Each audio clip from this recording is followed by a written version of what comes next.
রাজ্য পুলিশের খোলনলচে বদলানোর পরই বৈঠকে নির্বাচন কমিশনের সঙ্গে বৈঠকে নতুন ডিজিপি, কলকাতার সিপি, নতুন দায়িত্বপ্রাপ্ত শীর্ষ পুলিশ আধিকারিকদের সঙ্গে বৈঠকে নির্বাচন কমিশন। বৈঠকে উপস্থিত ডিজি, সিপি, এডিজি, আইন শৃঙ্খলা সহ পদস্থ কর্তারা। কেন্দ্রীয় বাহিনীর পক্ষে বৈঠকে উপস্থিত আইজি, সিআরপিএফ। কোন জেলায় কত স্পর্শকাতর বুথ রয়েছে তা নিয়ে আলোচনা হয়েছে বলে সূত্রের খবর। কেন্দ্রীয় বাহিনী মোতায়েন কিভাবে হবে তা নিয়েও আলোচনা হয়েছে বলে সূত্রের খবর। আজকের মিটিংটা কি নিয়ে আলোচনা হলো? মূলত অনেক পয়েন্টগুলো ছিল, deployment, police deployment, patrolling, plus সামনে ফেস্টিভ্যাল আসছে, অনেক পয়েন্টগুলো অনেক ডিসিপ্লিন মিটিং ছিল, ওটা মিটিং এটাই আছে। এর কত সিএপিএফ আসছে আর কিভাবে ইউজ করা হবে এইসব নিয়ে আলোচনা হচ্ছে। How many forces are staying with us and how many are likely to come, what is the movement plan, etc. was discussed. Planning হয়েছে, যেটা এখন আমাদের হাতে আছে, ছাড়া কত আসবে, কিভাবে আসবে, এগুলো আলোচনা হচ্ছে। এখনো কোনো ডেট ফিক্স হয়নি, আলোচনা না, ওটা নিয়ে আজকে কথা হবে।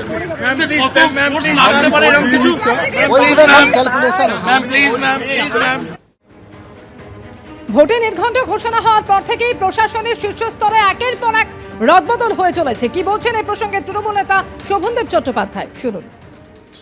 ইলেকশন অথরিটি, ইলেকশন কমিশনার যিনি হয়েছেন সারা দেশের, আমি মনে করি না যে উনি তার নিজের পদের প্রতি সুবিচার করছেন না, এবং তিনি যে ভূমিকা পালন করছেন 100% একটা দলের হয়ে কাজ করা যাকে বলে সেই কাজ করছেন। এটা জেলাশাসক বদলিদের প্রভাব কিছু পড়বে না, মানুষ সিদ্ধান্ত নিয়ে বসে আছে, খালি ইলেকশনের ডেট অনুযায়ী আরম্ভ হয়ে যাবে।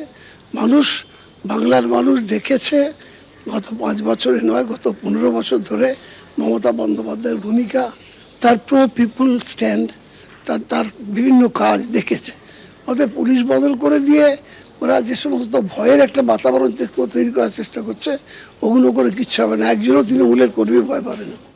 ভোট ঘোষণার পর গত 3 দিনে পুলিশ প্রশাসনে বড়সড় রদবদল করেছে নির্বাচন কমিশন।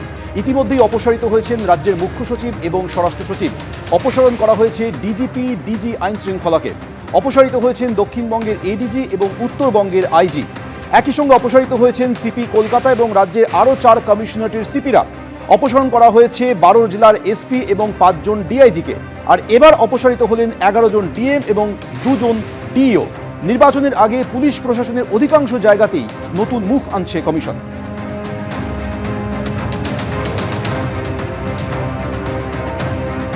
গত রবিবার রাজ্যে ভোটে নির্ঘণ্ট ঘোষণা হওয়ার পরই রাজ্য প্রশাসনের একেবারে শীর্ষস্তরে একাধিক গুরুত্বপূর্ণ রদবদলের পর এবার এক লপ্তে 11 জন ডিএম অপসারিত, 2 ডিও অপসারণ। জেলার নির্বাচন পরিচালনার পুরো দায়িত্ব জেলা শাসকদের।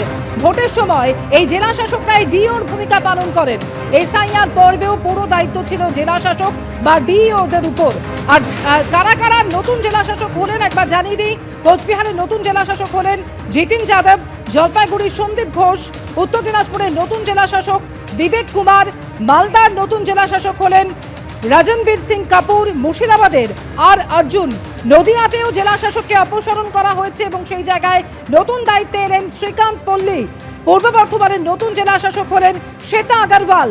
কলকাতা উত্তরের নতুন জেলা নির্বাচনী আধিকারিক স্মিতা পান্ডে, পুরো কমিশনার স্মিতা পান্ডাকে দেয়া হলো কলকাতা উত্তরের দায়িত্ব। এবং কলকাতা দক্ষিণের নতুন জেলা নির্বাচনী আধিকারিক হলেন রণধীর কুমার। রোল অবজারভার রণধীর কুমারকে করা হলো দক্ষিণ কলকাতার ডিইও। উত্তর 24 পরগনার নতুন জেলা শাসক শিল্পা গৌরী সারিয়া। দক্ষিণ 24 পরগনার নতুন জেলা শাসক হলেন অভিষেক কুমার তিওয়ারি। দার্জিলিংয়ে হরিশঙ্কর পানিক্কার এবং আলিপুরদুয়ারে টি বালাসুব্রমণ্যম।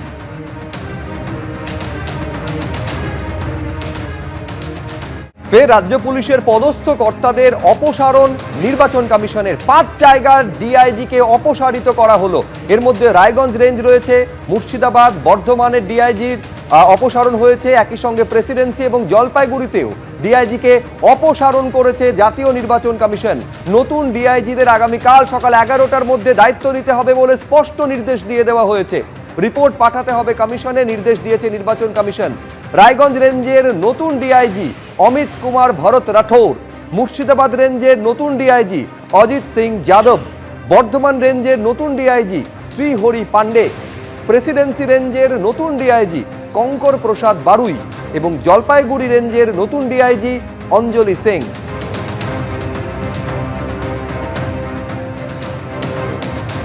ভোটে নির্ঘণ্ট ঘোষণা হয়েছে রবিবার এবং তারপর থেকে একের পর এক মুখ্য সচিব, স্বরাষ্ট্র সচিবের অপসারণ থেকে শুরু হয়েছিল। তারপর রাজ্য পুলিশের ডিজি, কলকাতার পুলিশ কমিশনার, এডিজি আইন শৃঙ্খলা থেকে শুরু করে একেবারে ডিআইজি রেঞ্জে পর্যন্ত বদল করা হয়েছে, জেলা শাসকদের বদল করা হয়েছে, পুলিশ সুপার 1 ডজন পুলিশ সুপারকে সরিয়ে দেওয়া হয়েছে, ডিজি আইজি রেঞ্জে পর্যন্ত বদল করা হয়েছে। আর এবার 5 জন ডিআইজিকে সরিয়ে দেওয়া হলো।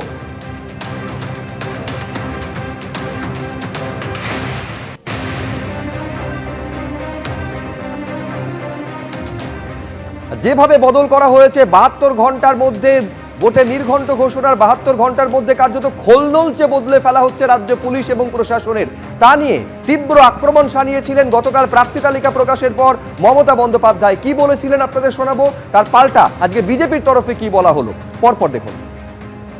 ওদের আরএসএস এর কিছু লোক এসছে, আমি তাদের শ্রদ্ধা করি যারা পুরনো আরএসএস। এখনকার যারা এসছে এরা তো 10 স্টার আরএসএস, এরা বসে বসে হরিয়ানা থেকে লোক নিয়ে এসছে, পিক অ্যান্ড চুজ, টনসিল বলে কাউকে নিয়ে এসছে নিকনাম, সে ঠিক করছে এখানকার চিফ সেক্রেটারি কে হবে, নিজের গলার টনসিলটা সামলাতে বলুন, যাতে টাকা ডিস্ট্রিবিউশন করতে পারে এই লোকগুলোকে দিয়ে, আর্মস আনতে পারে, ড্রাগ আনতে পারে, গায়ের জোরে বলছেন সব সেন্ট্রাল ডেপুটেশনে পাঠিয়ে দাও।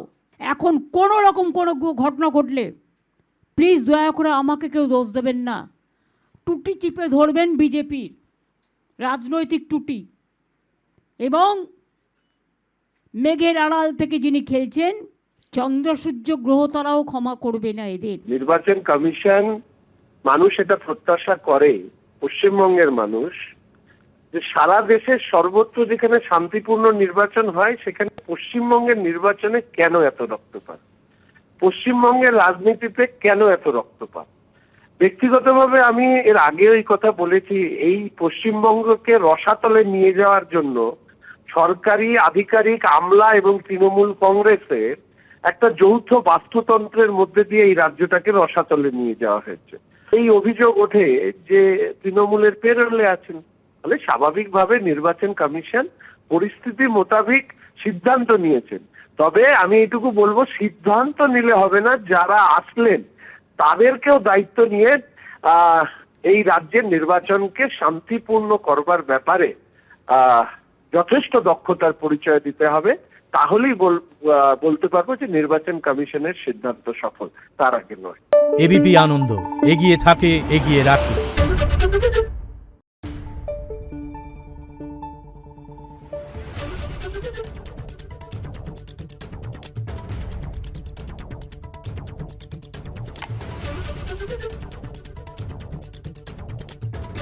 Thank you.